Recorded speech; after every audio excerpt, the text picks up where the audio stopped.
भक्तगणों, आज आपको श्रीमद् भागवत छठवें स्कंद चौथे अध्याय में दक्ष के द्वारा भगवान की स्तुति और भगवान का प्रादुर्भाव यह कथा सुनाऊंगा। आप इसको ध्यानपूर्वक सुने और इस चैनल को लाइक एंड सब्सक्राइब जरूर करें। कथा सुनिए। राजा परीक्षित ने पूछा, भगवान, आपने संक्षेप से तीसरे स्कंद में इस बात का वर्णन किया कि स्वयंभू वनांतर में देवता, असुर, मनुष्य, सर्प और पशु पक्षी आदि की सृष्टि कैसे हुई। अब मैं उसी का विस्तार जानना चाहता हूं। प्रकृति आदि कारणों के भी परम कारण भगवान अपनी जिस शक्ति से जिस प्रकार उसके बाद की सृष्टि करते हैं, उससे जानने की भी मेरी इच्छा है। सूर्य कहते हैं, स्वर्गादि ऋषियों, परम योगी व्यासनंदन श्री सुखदेव जी ने राजर्षि परीक्षित का यह सुंदर प्रश्न सुनकर उनका अभिनंदन किया और इस प्रकार कहा। श्री सुखदेव जी ने कहा, राजा, प्राचीन वही के 10 लड़के जिनका नाम प्रेषिता था, जब समुद्र से बाहर निकले तब उन्होंने देखा कि हमारे पिता की निवृत्तपरायण हो जाने से सारी पृथ्वी पेड़ों से घिर गई है। उन्हें वृक्षों पर बड़ा क्रोध आया। उनके तवबल ने तो मानो क्रोध की आग में आहुति ही डाल दी। बस उन्होंने वृक्षों को जला डालने के लिए अपने मुख से वायु और अग्नि की सृष्टि की। परीक्षित, जब प्रेरिताओं की छोड़ी हुई अग्नि और वायु उन वृक्षों को जलाने लगी, तब वृक्षों के राजा धीराज चंद्रमा ने उनका क्रोध शांत करते हुए इस प्रकार कहा, महाभाग्यवान प्रेरिताओं, ये वृक्ष बड़े दीन हैं। आप लोग इनसे द्रोह मत कीजिए, क्योंकि आप तो प्रजा की अभिवृद्धि करना चाहते हैं और सभी जानते हैं कि आप प्रजापति हैं। महात्मा प्रेरिताओं, प्रजापतियों के अधिपति अविनाशी भगवान श्री हरि ने संपूर्ण वनस्पतियों और औषधियों को प्रजा के हितार्थ उनके खान पान के लिए बनाया है। संसार में पाखों से उड़ने वाले 4 प्राणियों के भोजन फल पुष्पादि अचर पदार्थ हैं। पैर से चलने वालों की घास तृण आदि बिना पैर वाले पदार्थ भोजन है। हाथ वालों की वृक्ष लता आदि बिना हाथ वाले और 2 पैर वाले मनुष्य आदि के लिए धान, गेहूं आदि अन्न भोजन है। 4 पैर वाले बैल, ऊंट आदि खेती प्रवृत्ति के द्वारा अन्न की उत्पत्ति में सहायक है। निष्पाप प्रेरिताओं, आपके पिता ने देवादिदेव भगवान ने आप लोगों को यह आदेश दिया है कि प्रजा की सृष्टि करो। ऐसी स्थिति में आप वृक्षों को जला डालें, यह कैसे उचित हो सकता है। आप लोग अपना क्रोध शांत करें और अपने पिता, पितामह, पर पितामह आदि के द्वारा सेवित सत्पुरुषों के मार्ग का अनुसरण करें। जैसे माँ बाप बालकों की पलकें नेत्रों की, जैसे माँ बाप बालकों की पलकें नेत्रों की, पति पत्नी की, गृहस्थ भिक्षुकों की और ज्ञानी अज्ञानियों की रक्षा करते हैं और उनका हित चाहते हैं, वैसे ही प्रजा की रक्षा और हित का उत्तरदायी राजा होता है। प्रेरिताओं, समस्त प्राणियों के हृदय में सर्वशक्तिमान भगवान आत्मा के रूप में विराजमान है। इसीलिए आप लोग सभी को भगवान का निवास स्थान समझे। यदि आप ऐसा करेंगे तो भगवान को प्रसन्न कर लेंगे। जो पुरुष हृदय के उबलते हुए भयंकर क्रोध को आत्मविचार के द्वारा शरीर में ही शांत कर लेता है, बाहर नहीं निकलने देता, वह काल कर्म से तीनों गुणों पर विजय प्राप्त कर लेता है। प्रेरिताओं, इन दीनहीन वृक्षों को और न जलाएं, जो कुछ बच रहे हैं उनकी रक्षा कीजिए, इससे आपका भी कल्याण होगा। इस श्रेष्ठ कन्या का पालन इन वृक्षों ने ही किया है, इससे आप लोग पत्नी के रूप में स्वीकार कीजिए। परीक्षित, वनस्पति के राजा चंद्रमा ने प्रेरिताओं को इस प्रकार समझा बुझाकर उन्हें परमलोचा अप्सरा की सुंदरी कन्या दे दी और वे वहां से चले गए। प्रेरिताओं ने धर्मानुसार उसका पाणी ग्रहण किया। उन्हीं प्रेरिताओं के द्वारा उस कन्या के गर्भ से प्राचेतम दक्ष की उत्पत्ति हुई। फिर दक्ष की प्रजा सृष्टि से तीनों लोग भर गए। उनका अपने पुत्रियों पर बड़ा प्रेम था। उन्होंने जिस प्रकार अपने संकल्प और वीर्य से विविध प्राणियों की सृष्टि की, वह मैं सुनाता हूं, तो सावधान होकर सुनो। परीक्षित, पहले प्रजापति दक्ष ने जल, थल और आकाश में रहने वाले देवता, असुर एवं मनुष्य आदि प्रजा की सृष्टि की। अपने संकल्प से ही की। जब उन्होंने देखा कि वह सृष्टि बढ़ नहीं रही है, तब उन्होंने विंध्याचल के निकटवर्ती पर्वत पर जाकर बड़ी घोर तपस्या की। वहां एक अत्यंत श्रेष्ठ तीर्थ है, उसका नाम अगम क्षण, वह सारे पापों को धो भाता है। प्रजापति दक्ष उस तीर्थ में त्रिकाल स्नान करते और तपस्या के द्वारा भगवान की आराधना करते। प्रजापति दक्ष ने इंद्रियातीत भगवान की हंस गुहा नामक स्रोत की स्तुति की थी। उसी से भगवान उन पर प्रश्न हुए थे। मैं तुम्हें यह स्तुति सुनाता हूं। दक्ष प्रजापति ने इस प्रकार स्तुति की। भगवान, आपकी अनुभूति, आपकी चित्त शक्ति अमोघ है। आप जीव और प्रकृति से परे, उनके नियंता और उन्हें सदा स्मृति देने वाले हैं। जिन जीवों ने त्रिगुणमयी सृष्टि को ही वास्तव सत्य समझ रखा है, वे आपके स्वरूप का साक्षात्कार नहीं कर सके हैं, क्योंकि अब आप तक किसी भी प्रमाण की पहुंच नहीं है। आपकी कोई अवधि, कोई सीमा नहीं है। आप स्वयं प्रकाश और परार्थ पर हैं। मैं आपको नमस्कार करता हूं।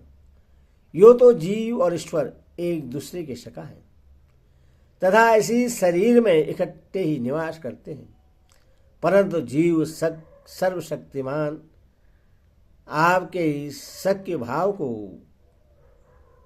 नहीं जानता। ठीक वैसे ही जैसे रूप, रस, गंध आदि विषय अपने प्रकाशित करने वाली नेत्र, घ्राण आदि इंद्रिय वृत्तियों को नहीं जानते, क्योंकि आप जीव और जगत के दृष्टा हैं, दृश्य नहीं। महेश्वर, मैं आपके श्री चरणों में नमस्कार करता हूं। देह, प्राण, इंद्रिय, अंतकरण की वृत्तियां, पंच महाभूत और उनकी तन मात्राएं, ये सब जड़ होने के कारण अपने को और अपने से अतिरिक्त को भी नहीं जानते, परंतु जीव इन सबको और इनके कारण सत्व, रज और तम, इन तीन गुणों को भी जानता है, परंतु वह भी दृश्य अथवा ज्ञेय रूप से आपको नहीं जान सकता, क्योंकि आप इस सबके ज्ञाता और अनंत हैं। इसीलिए प्रभु, मैं तो केवल आपकी स्तुति करता हूं। जब समाधि काल में प्रमाण, विकल्प और विपरिरूप, विविध ज्ञान और स्मरण शक्ति का लोभ हो जाने से इस नाम रूपांतपक जगत का निरूपण करने वाला मन उपलब्ध हो जाता है। उस समय बिना मन के भी केवल सच्चिदानंदमयी अपनी स्वरूप स्थिति के द्वारा आप प्रकाशित होते रहते हैं। प्रभु, आप शुद्ध हैं और शुद्ध हृदय मंदिर है, आपका निवास स्थान है। आपको मेरा नमस्कार है। जैसे याज्ञिक लोग काष्ठ में छिपे हुए अग्नि को सामी धैनी नाम के 15 मंत्रों के द्वारा प्रकट करते हैं, वैसे ही ज्ञानी पुरुष अपनी 27 शक्तियों के भीतर गूढ़ से छिपे हुए आपको अपनी शुद्ध बुद्धि के द्वारा हृदय में ही ढूंढ निकालते हैं। जगत में जितनी भी भिन्नता देख पड़ती हैं, वही सब माया की ही है। माया का निषेध कर देने पर केवल परम सुख के साक्षात्कार स्वरूप आप ही अवशेष रहते हैं। परंतु यह विचार करने लगते हैं, तब आपके स्वरूप में माया की उपलब्धि निर्वचन नहीं हो सकता। अर्थात माया ही भी आप ही हैं, अथवा सारे नाम और सारे रूप आपके हैं। प्रभु, आप मुझ पर प्रश्न हुई, मुझे आत्म प्रसाद से पूर्ण कर दीजिए। प्रभु, जो कुछ वाणी से कहा जाता है अथवा जो कुछ मन बुद्धि और इंद्रियों से ग्रहण किया जाता है, वह आपका स्वरूप नहीं है, क्योंकि वह तो गुण रूप है और आप गुणों की उत्पत्ति और प्रलय के अधिष्ठान है। आप में केवल उनकी प्रीति मात्र है। भगवान, आप में ही यह सारा जगत स्थित है, आपसे ही निकलता है और आपने और किसी के सहारे नहीं, अपनी माया से ही इसका निर्माण किया है। यह आपका ही है और आपके लिए ही है, आपके लिए ही है। इसके रूप में बनने वाले भी आप हैं और बनाने वाले भी आप भी हैं। बनने बनाने की विधि भी आप ही हैं, आप ही सब से काम लेने वाले भी हैं। जब कार्य और कारण का भेद नहीं था, तब भी आप स्वयं सिद्ध स्वरूप में स्थित थे। इसी से आप सबके कारण भी हैं। सच्ची बात तो यह है कि आप जीव जगत के भेद और स्वगत भेद से सर्वदा रहित एवं अद्वितीय हैं।